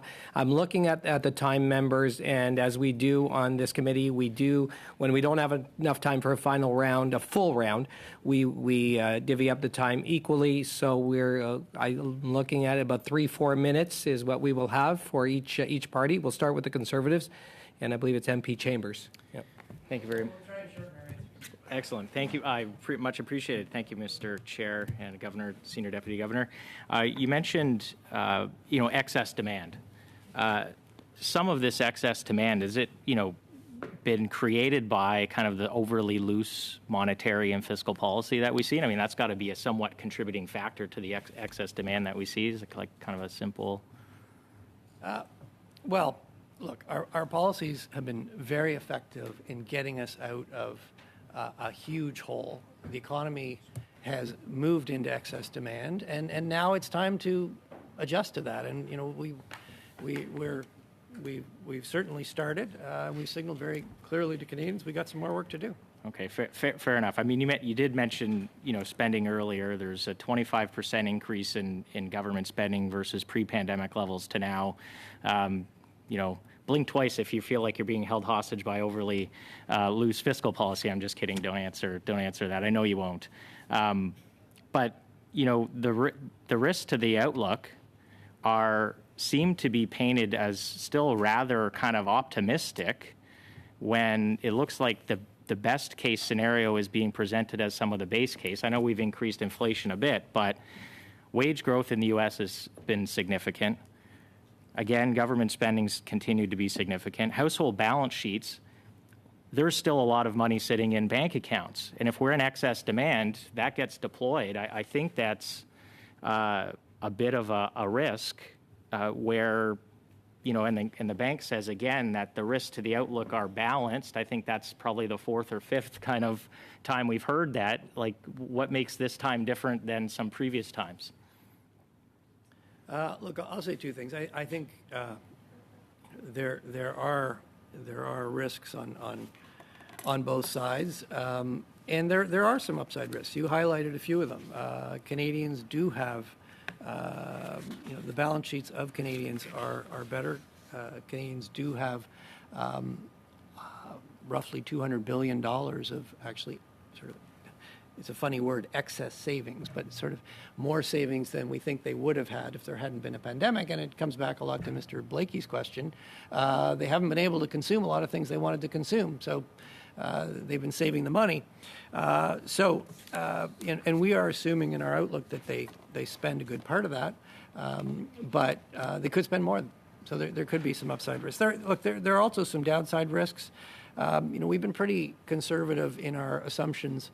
We're not assuming that there's any price reversals in these durable goods prices. We think they're going to stabilize, but they don't fall back. If there are reversals, inflation actually could come down faster. So, look, there are risks on both sides. But my second point, and this one is important, with inflation at 6.7%, with an outlook for inflation remaining well above our target range for the whole of this year, we are more concerned about the upside risks than the downside risks. Thank you very much. And we're going to see used cars now added next term, so that's going to bump it up even more. Do you think that, we've never been more indebted as a nation? That's another significant risk. Private sector debt, public sector debt, consumer debt. Should we start warning Canadians now about debt levels more than we have been? I know you have been recently, but is this something that we really need to be concerned about? We've never seen these debt levels. Well, maybe I'll ask really Deputy quickly, Governor 15 to say a word seconds, about please. The household balance sheets. Well, I mean, you said it well. This is a risk we've been warning about at the Bank of Canada for years, well before the pandemic. As I said earlier, we do think households that have high levels of debt, companies that have high level of debt will be more sensitive to interest rate risks. But as we pointed out, there is excess savings sitting in household balance sheets, and that could also moderate the effects. So we'll be watching. There's, as the governor said, there's risks on both sides. Thank you very much. Thank you. And now we're moving to the you, Mr. Liberals. Chair. Thank you, MP Chambers. MP Baker, you have the floor. Thanks very much, Chair. And Governor, before Russia's invasion of Ukraine, we already saw that we had a supply chain that was choked up, that was driving up inflation around the world. Can you sort of characterize what the situation was then and how it's being exacerbated now by Russia's invasion of Ukraine? Yeah, I mean, if you go back to January, I don't have the January report in front of me, but before the war, we were starting to see some beginnings of easing of these supply chain disruptions. I would say they were somewhat tentative, but if you looked at shipping delays, for example, they'd certainly peaked and they were starting to get worked through. Some of the on computer chips, for example, we were seeing some evidence that supply was improving. You saw actually some rebound in our own car production as they got the chips that they needed. So I would say things were not improving perhaps as rapidly as we might have hoped, but they were starting to improve. The war has certainly been a new setback. It is causing, particularly in Europe, some new supply chain disruptions, certain key components of the supply chain that are produced in Ukraine or Russia, for that matter, more Ukraine, for example, neon, are not available now. I think more significantly, certainly for Canada, is the global shipping is being disrupted. And then the other element that I would highlight is new outbreaks of COVID, new lockdowns in China are causing, the port of Shanghai is very backed up at the moment. So war, COVID continue to disrupt supply chains. We do expect as we get into the second half of the year that these things will work their way out. But yes, there is considerable uncertainty about these supply chains. And unfortunately, that's not going away soon. Thank you for that. And just as a follow-up, Ukraine is one of the world's largest food producers. Russia is obviously a very large food producer as well. There is now, because Ukraine is unable to export most of its food exports, if not all of it, could you just talk about the impact that's having on global food prices, and is that impacting food prices here in Canada? Well, first of all, for the Ukraine, look, their economy is being devastated. In Washington last week, the finance minister from the Ukraine was there, Minister Marchenko. I did have a chance to speak to him on a number of occasions. I will say the resilience and courage of the Ukrainians is incredible. They are moving ahead with their intention to plant their crops. Hopefully that can continue. The big challenge, though, as you alluded to, is at harvest, how do they get the crops? How do they transport the crops? And if they don't have access to shipping, there will be a very serious problem. The IMF in particular, as well as the World Bank, has been really highlighting the implications for food security, certainly in countries, particularly Northern Africa, which get a lot of their wheat from Ukraine. This is a serious threat.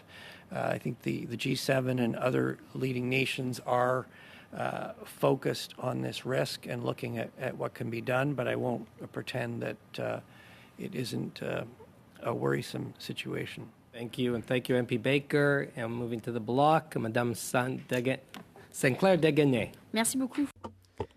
Thank you. I'd like to continue on the same topic as before about integration of climate change into your work. I'm wondering about working with experts. I would like a very tangible, clear answer.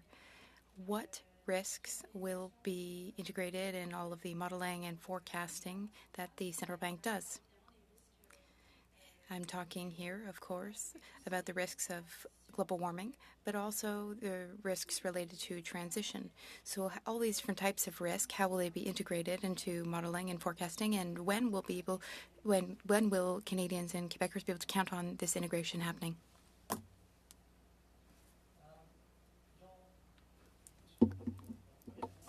A few points.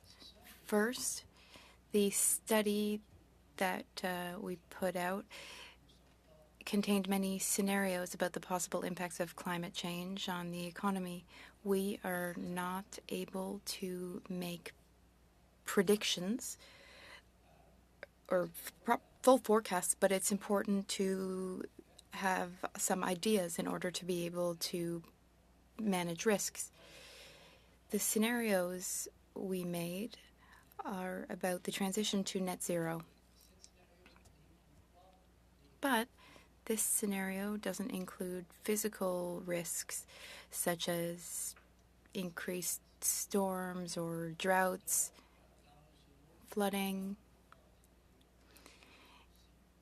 In the future, we will include those risks as well.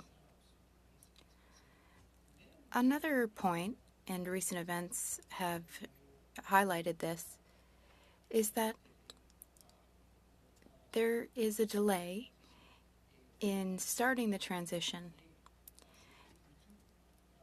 and it is more expensive, it is more costly, as was in the report.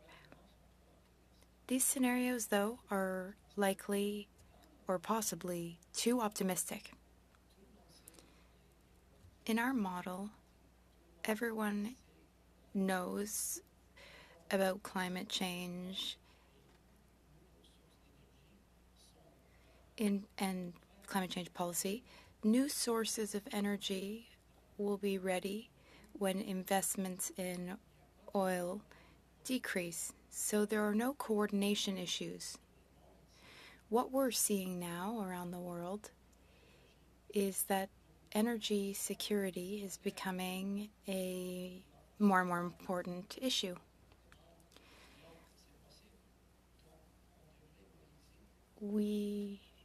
We need to prepare more modeling. We have more work to do. So we need more coordination. Juste une petite réponse brève sur... Please, can I just get a quick answer? When do you think that these physical risks will be able to be integrated? We're Very working on it quickly. now. We'd be happy to give you a more detailed briefing on this. Yeah. Merci, merci. Thank you. And actually, our final questioner today for today's session will be the NDP, and MP Blakey, you've got the floor for the next 3 minutes or so. One of the things I appreciate about this chair is that he always saves the best for last. I wanted to ask, we've talked about a number of different factors today, whether it's COVID, whether it's the war, climate change, that have had an impact on inflation. We've talked about some domestic causes like perhaps some price gouging in the corporate sector that I think has been well documented by folks at Canadians for Tax Fairness and the Canadian Centre for Policy Alternatives. And there's clearly a lot, and we've heard some of it today, of conjecture about the role of government, fiscal policy and inflation, and perhaps some calls that were made at the bank on the monetary policy question, and what if scenarios that have come up. If we rewind to any time prior to October of 2021. A big part of that narrative from certain folks in Parliament was that pandemic benefits, particularly CERB and the CRB, were driving inflation. And that, because, let's be honest, that's the largest share of government spending through the pandemic was on direct income support to Canadians. So that's what we're talking about when we talk about fiscal policy. And I think it was implicit, clearly, and sometimes explicit, that, the line of that argument was to say that if pandemic income supports were removed from the equation, that you would see a slowing down of inflation. Now, the pandemic benefit programs were all but completely canceled at the end of October 2021. The programs that were put in place in this Parliament were quite a lot less. They were harder to access. They delivered less benefit to Canadians through the Omicron lockdown than their predecessors did in previous waves. So I'm wondering, and yet inflation spiked and has been ever since the elimination of the benefit. Now, I'm certainly not implying any kind of causal or even correlative link between the elimination of those programs and inflation, but it seems pretty clear to me that pandemic benefit income support was not a significant driver of inflation, or we would have seen some kind of relief in inflation had those programs not been there. Now, there are still people that are in significant distress, not because of lockdowns explicitly, but I think people in the travel and tourism industry, specifically independent travel advisors. I think of people in arts and culture who, while venues are open, just haven't seen the same number of people coming back. In some cases they have, in others they haven't. And I'm just wondering if you have some reflections with hindsight on pandemic benefit programs and some thoughts about where there might be a need for ongoing support within certain, important aspects of our economy, like travel and tourism, that we want to see come back. In a tight labor market, we don't want to see all those people convert to another area of the economy, because those are skills and expertise that won't be available to Canadian businesses as those industries rebound, which hasn't happened to the extent that we might like to see yet, but is no doubt coming. And so I wonder if you might provide some reflections on that for the committee. You've packed a lot in there. Look, I think I've been very clear about our mandate and our focus. I'm going to leave it to the parliamentary budget officer. I'm going to leave it to other bodies to assess the government's pandemic response. I'm very focused on the response of monetary policy, the need now with an economy that is moving into excess demand to normalize monetary policy reasonably quickly. This I know this word gets overused, but we've never been through anything like this. We weren't going to get everything right. I think, at the Bank of Canada, I think we've got more things right than we got wrong, but there have been some surprises. We're addressing those, and I certainly hope in the fullness of time, when we look back on this, we will have had a strong recovery with inflation coming back to target, and we'll have an economy that's well balanced and growing well, and we'll have prosperity in this country. And I do think that it could have been so much worse. I think the collective response has taken a bad situation and made the best of it. But we're not entirely through this. We have some more work to do, and we're very aware of that. Thank you, MP Blakey. And on that note, MP Blakey, the best for last, want to thank Governor Tiff Macklem, our Senior Deputy Governor, Carolyn Rogers.